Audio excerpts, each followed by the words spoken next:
O juiz Sérgio Moro é filiado ao PSDB. Hillary Clinton frequenta seitas satanistas. O que essas notícias têm em comum? Ambas são fake news, ou seja, notícias falsas. Será que todas as pessoas que veem essas notícias nas redes sociais têm o costume de procurar saber se elas são verdadeiras ou não? Em tempos de domínio das redes sociais, onde todo mundo tem costume de ver e compartilhar informações, é de suma importância pesquisar as fontes e descobrir se elas são de fato confiáveis.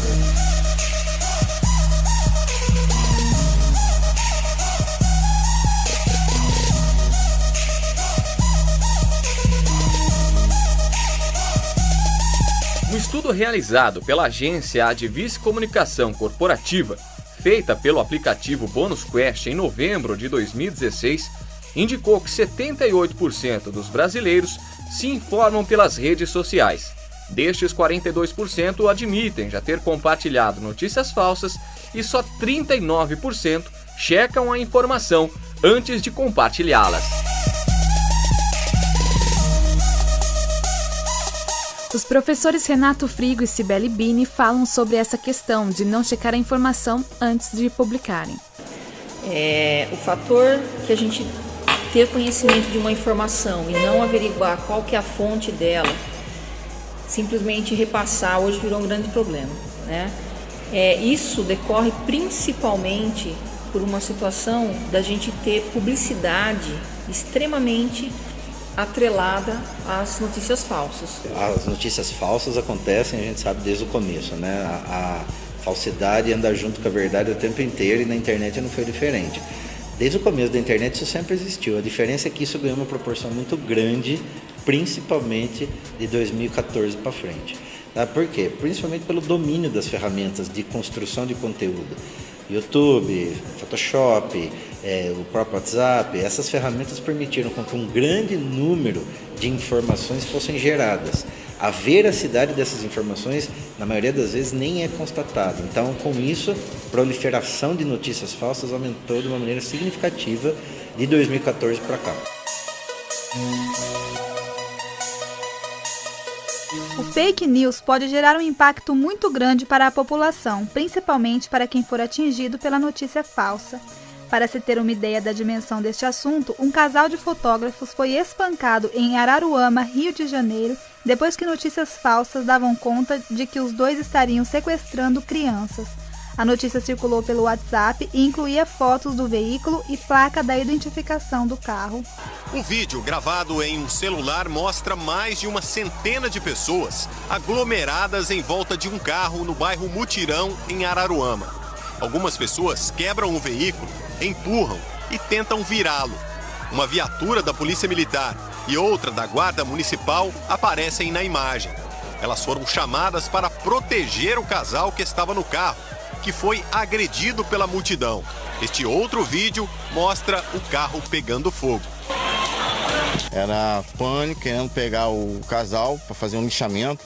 Provavelmente ia acontecer um homicídio lá. Eles iam matar o casal. Luiz se diz vítima de um boato espalhado pelas redes sociais. Eu tô morto de vergonha na minha esposa, na minha família, por estar passando uma situação dessa. Trabalhando honestamente e ser abordado por homens desconhecidos e ser detonado na sociedade, nas redes sociais, a troco de quê? Eu pensei que ia morrer. Outro caso que marcou foi em 2014, quando Fabiane Maria de Jesus foi morta em um lixamento no Guarujá. As notícias falsas diziam que Fabiane sequestrava crianças e realizava rituais de magia negra. Fabiane Maria de Jesus tinha 33 anos, era dona de casa e mãe de 2 meninas, Esther e Yasmin. No dia 3 de maio de 2014, quando seguia para casa após sair da igreja, ela foi linchada, segundo testemunhas, por centenas de pessoas. Ela foi confundida com uma suposta sequestradora de crianças por causa de um boato que teria se espalhado pelas redes sociais. A agressão foi no bairro Morrinhos 4, próximo de onde ela morava. Fabiane morreu depois de ficar internada 2 dias. A política também é motivo de notícias falsas.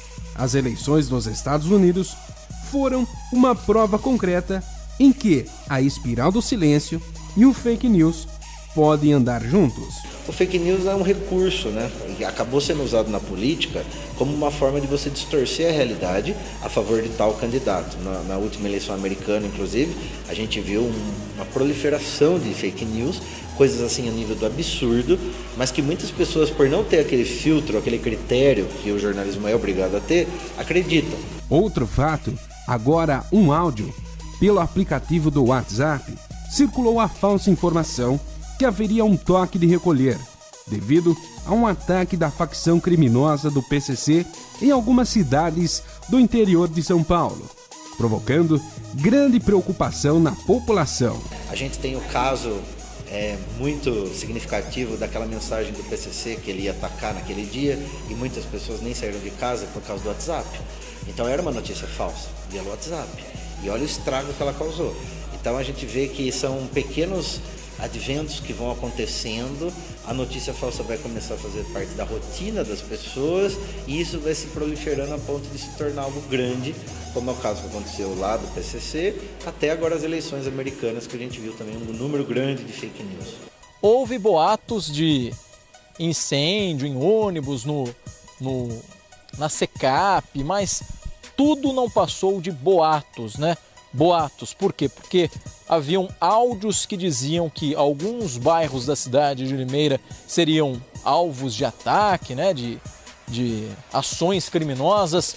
Tudo, graças a Deus, não passou de boatos. Cidade de Limeira, noite de quarta-feira do dia 26 de agosto.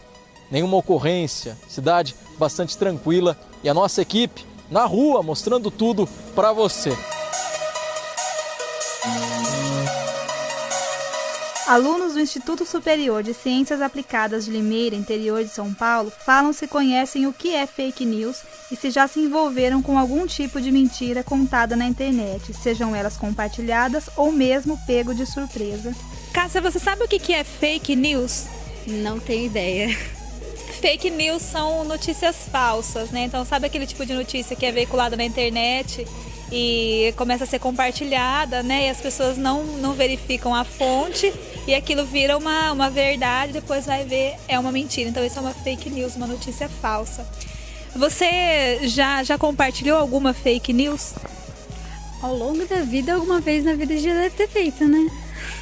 Você costuma checar a fonte das notícias que você compartilha nas redes sociais, por exemplo? Eu não tenho costume de compartilhar quase nunca, mas quando eu compartilho alguma coisa, eu procuro fazer isso sim. Rafaela, você sabe o que é fake news? Não sei. Você costuma compartilhar notícias falsas? Você já compartilhou alguma notícia que depois você viu que era falsa? Você se lembra de ter feito isso alguma vez? Algumas das vezes já. E quando você vê uma notícia nas redes sociais, assim, você costuma checar a fonte, procurar saber se aquilo é verdade ou não? Como você costuma proceder nesse caso? Não, eu não checo nenhuma fonte, eu só compartilho aquilo que é cabível a mim. E se é verdade ou não, eu só compartilho mesmo. Você não procura saber, então, de onde vem a notícia? Não procuro. É um erro, mas a gente comete, né? Acontece. Gabriel, você sabe o que é fake news? Sei, são notícias falsas, basicamente, né? São notícias que podem rodar qualquer meio de comunicação, né? Basicamente são notícias principalmente da internet, que tem o objetivo de principalmente coletar visualização à base de notícias falsas. E você se lembra de ter compartilhado alguma notícia falsa nas redes sociais? Você costuma fazer isso? Eu acho que provavelmente sim, talvez não intencionalmente, né? Mas eu acho que muitas vezes a gente tá na pressa do dia a dia, a gente vê alguma manchete interessante, né? Porque o principal é a manchete, né? Pra chamar a atenção. E aí de repente fala, isso é legal, quero compartilhar, quero que as outras pessoas saibam disso. Só que aí você não para ver se isso é verdade, né? E você nem sabe de onde tá vindo aquela informação. Você olha a manchete, achou legal, você compartilha. Então provavelmente já sim.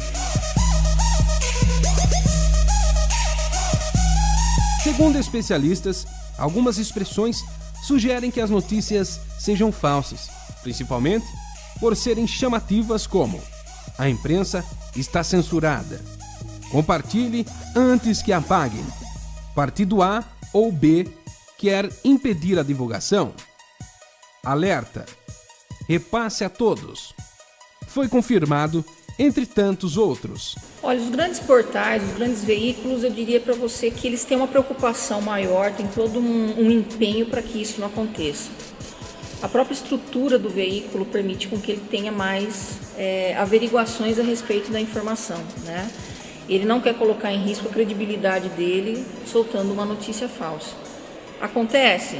Pode acontecer, mas em menor escala do que portais menores, do que notícias menores, né? Do que provedores de informação menores. No dia a dia do radialista, as deparações com esse tipo de situação são inevitáveis. Nós temos que tomar muito cuidado, a gente trabalha em rádio, na questão de da onde pegar. A fonte tem que ser sempre confiável. E a gente procura pegar de fontes sempre confiáveis, do G1, que é um canal sempre confiável, do R7 e também de outros portais de notícia. Porque sempre antes de levar ao ar, a gente tem que apurar se a notícia é verdadeira ou falsa. Com a vinda da tecnologia, em meados dos anos 2000, os métodos de pesquisas foram evoluindo e ajudando na realização de atividades escolares e no desenvolvimento do conhecimento. No entanto, na internet também começou a ocorrência de notícias e informações mentirosas utilizadas para ganhar dinheiro e principalmente visualizações. Isso causou uma certa falta de credibilidade, principalmente nos meios digitais. Primeiro de tudo, a gente tem que entender que existem fontes, né? E as fontes têm que ser respeitadas. Então eu acho que hoje os grandes canais que conseguem audiência na internet é porque tem transparência. Transparência desde a hora que eles vão conseguir o conteúdo até na hora de exibir o mesmo.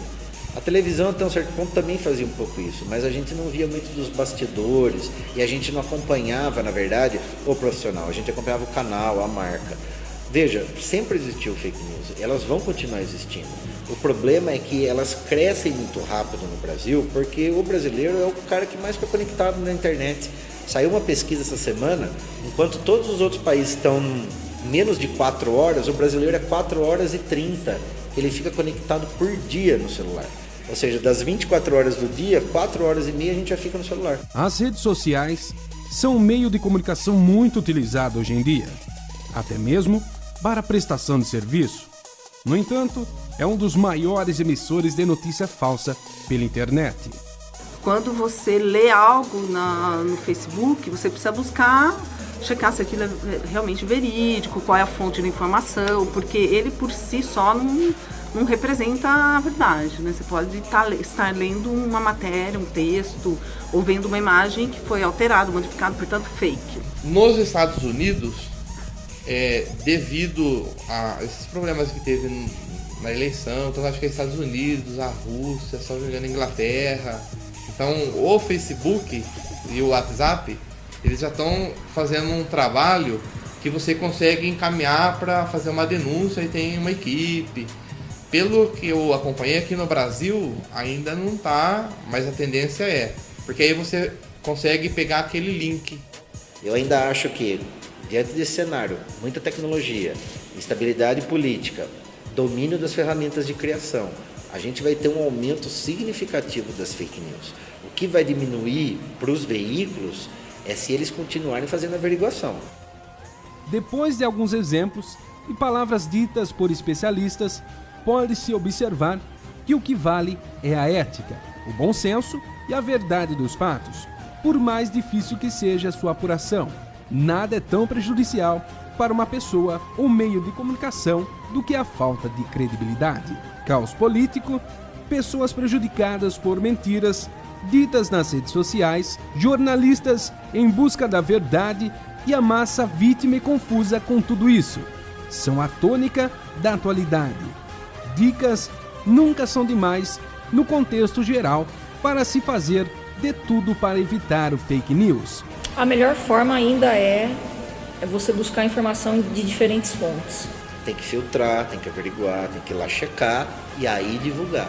Prevalecer são as notícias reais, só que isso não acontece nas redes sociais. É aquele que foi prejudicado entrar com uma ação com relação a isso. Aí eu já falo, eu não posso compartilhar uma coisa se eu não tenho certeza de ser verdade. Então eu acredito que com o tempo a gente vai ter uma cobrança maior dos jornalistas, porque eles vão ser objetos de desconfiança o tempo todo.